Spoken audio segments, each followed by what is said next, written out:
Thank you for listening today on Revealing Wholeness, sponsored by Infinity Whole Health.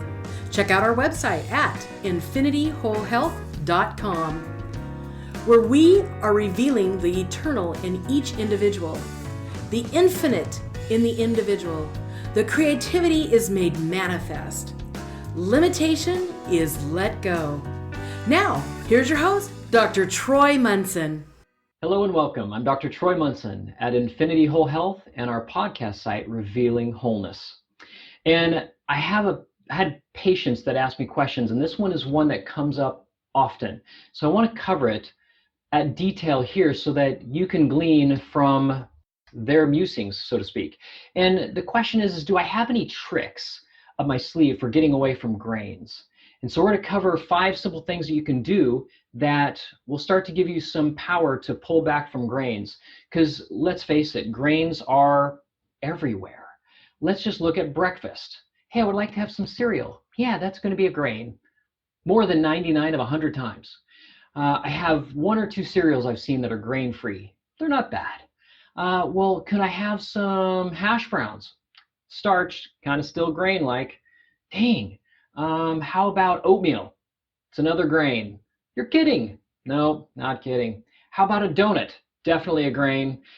It just goes, a bagel. No, definitely grain. In fact, 1 bagel has 85 grams of carbs, which is probably more than you should really eat in a week. But anyways, that's kind of what we're faced with. So what do we do? Well, first and foremost is we need to understand what each meal is kind of dealing with so that we can have strategies. So what are we going to do for breakfast? Well, we could go for bacon and eggs. That's totally fine. I will do just a very small amount of hash browns because I love the taste of hash browns with eggs. And I also put avocado or guacamole with it and salsa. That's how I love to eat my eggs. And I like just a little bit of the taste of the hash browns. But I know that a little bit of hash browns is probably 5 to 6 grams of carbs. That's what I figured out that I like. And that is way plenty for me in a meal. I get only so many grams of carbs per day, just like you do. That's not going to do us a lot of harm. So you pick and choose how you do your grams of carbs per day. I'll pick and choose mine. So it's not like we're saying no, no, no. We're simply saying let's proportion it in a way that makes sense for our bodies. So that's first and foremost. If we look at lunch, we look at sandwiches, hamburgers, potato chips, pasta. Dinner is pasta. Sometimes it's a steak. Sometimes it's salad too and some sauteed vegetables, but oftentimes it's mashed potatoes or a baked potato.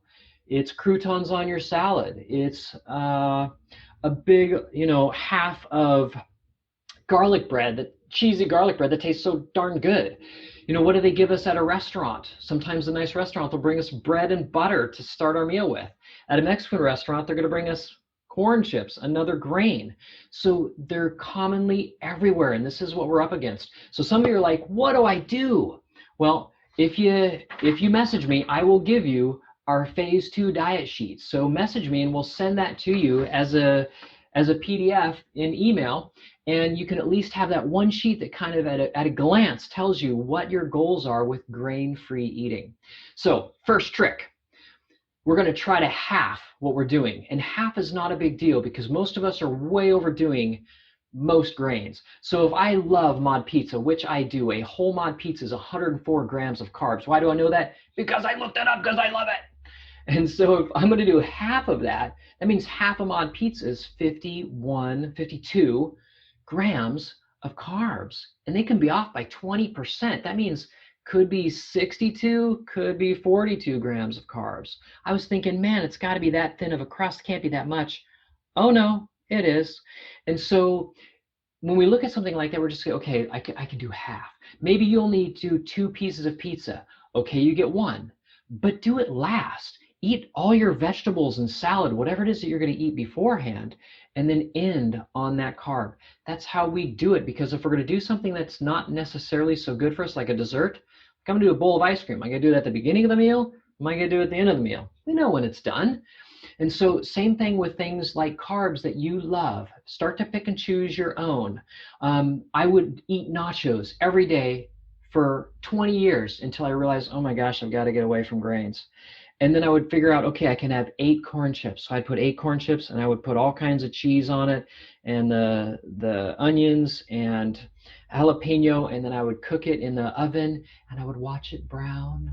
And then I would eat it with salsa and guacamole, and that was my dessert.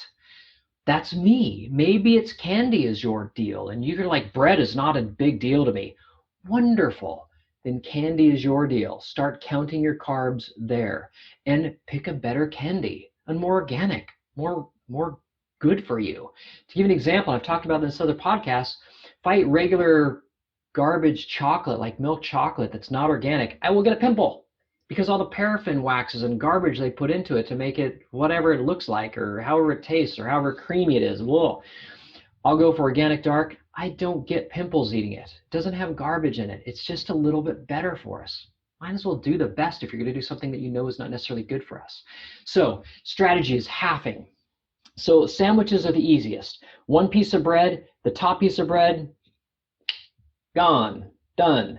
Lettuce is now your other half of the sandwich. Pile it high. Eat everything and have the bread taste with it. Let's say that you're going for croutons at dinner time on a salad. Okay, well, look at the bag and see how many croutons are, carbs in 15 croutons or whatever. And do what makes sense. And maybe move the croutons to the last bites, or cut the croutons in half so you have more. I don't know. Make it yours. Maybe you really love a baked potato. Okay, well, then let's see how much of that potato is really worth eating at the end of the meal. And I mean, make it the way you like it. If you like sour cream, fine. If you like butter, fine. But remember, the more carbs you do with fat, like sour cream and butter, the more you put fat on the body. So you may say, okay, I actually want to do way less than I could have on that potato, because I am going to put sour cream and butter and bacon bits on it. Maybe you like avocado on it too. You just got a whole bunch of fat. Well, then really limit the amount of carbs you have. And I mean, everybody around you, you tell them to shut up. I am going to take my 2 bites of my baked potato and I'm going to enjoy it. And I expect you to close your eyes and enjoy and savor all the little flavors as much as you possibly can, because you only get a couple bites. That's how I do it. I realized this when I'd eaten an entire ice cream sandwich watching a movie, and I don't even remember eating it. How stupid was I? I won't do that anymore. I close my eyes and I savor it. If I can stop ahead of time and not eat one of my bites, it's a win.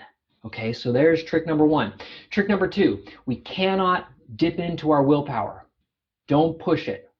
They did a study.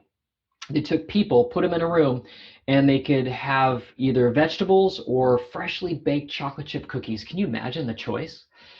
And so one group of people was allowed to eat whatever they wanted. In the other room, they were told, you cannot have any of the chocolate chip cookies. And they're smelling them and they're looking at them and they're so amazing. But you can have as many vegetables as you want. And so they sat them in this room for 20 minutes.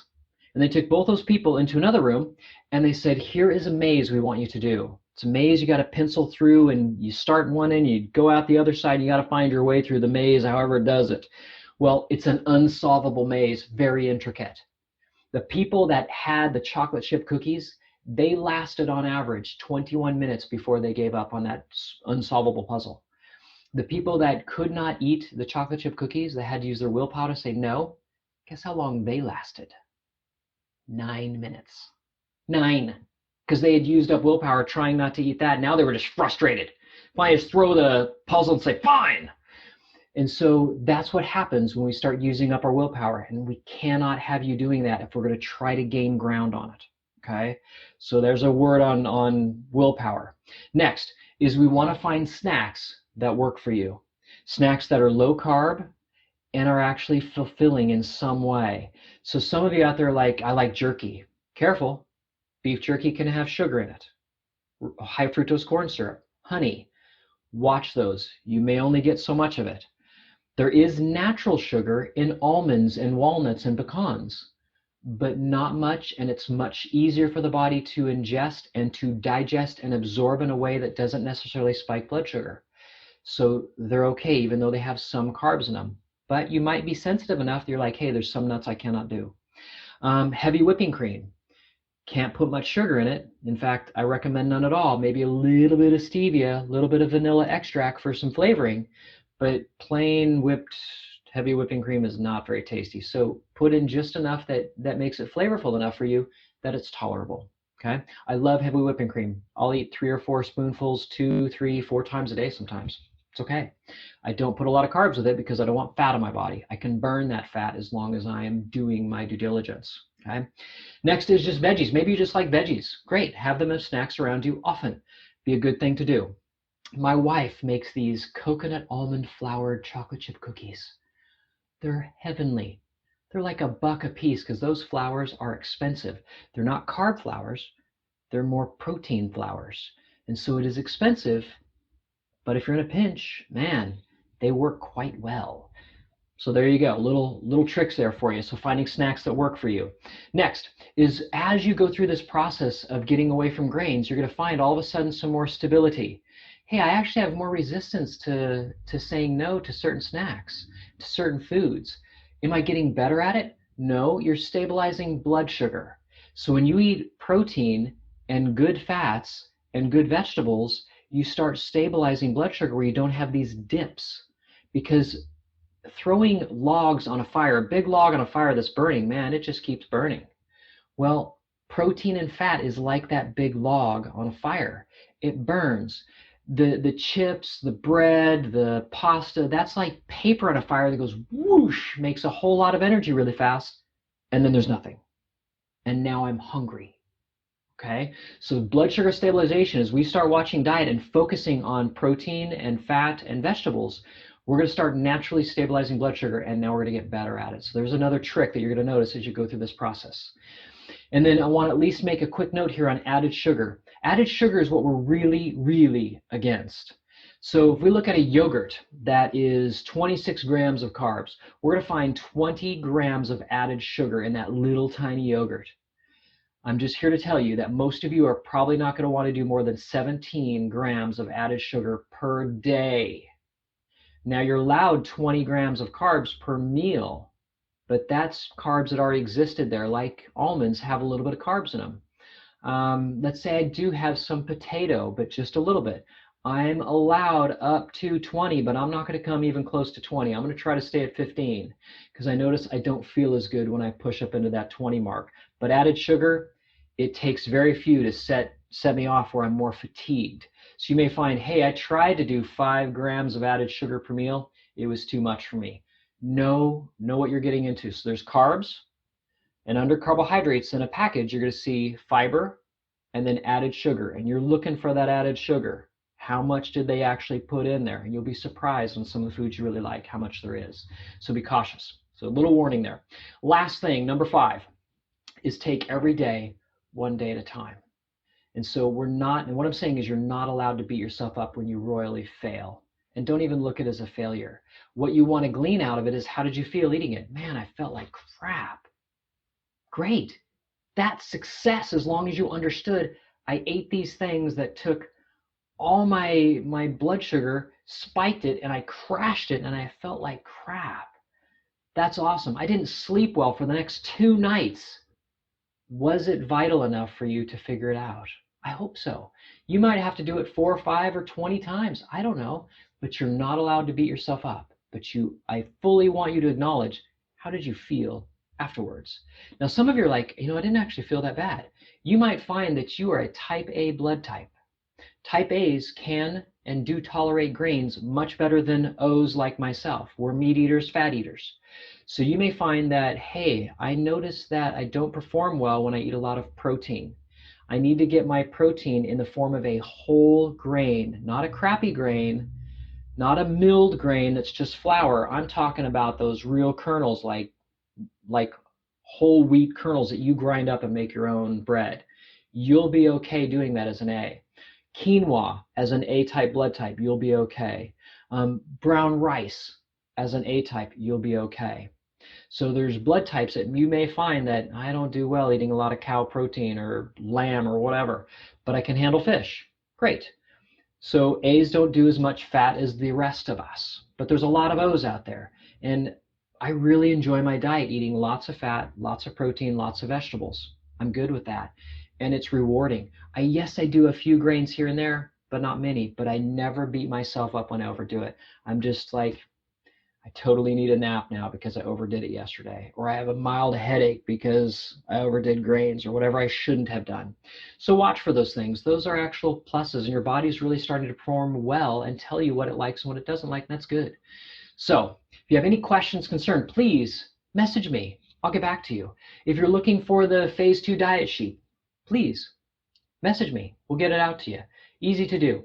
So until next time, I'm Dr. Troy Munson at Infinity Whole Health and our podcast, Revealing Wholeness. Thank you. Troy Munson's podcast is meant to educate the listener and is not intended to diagnose, treat, cure, or prevent disease.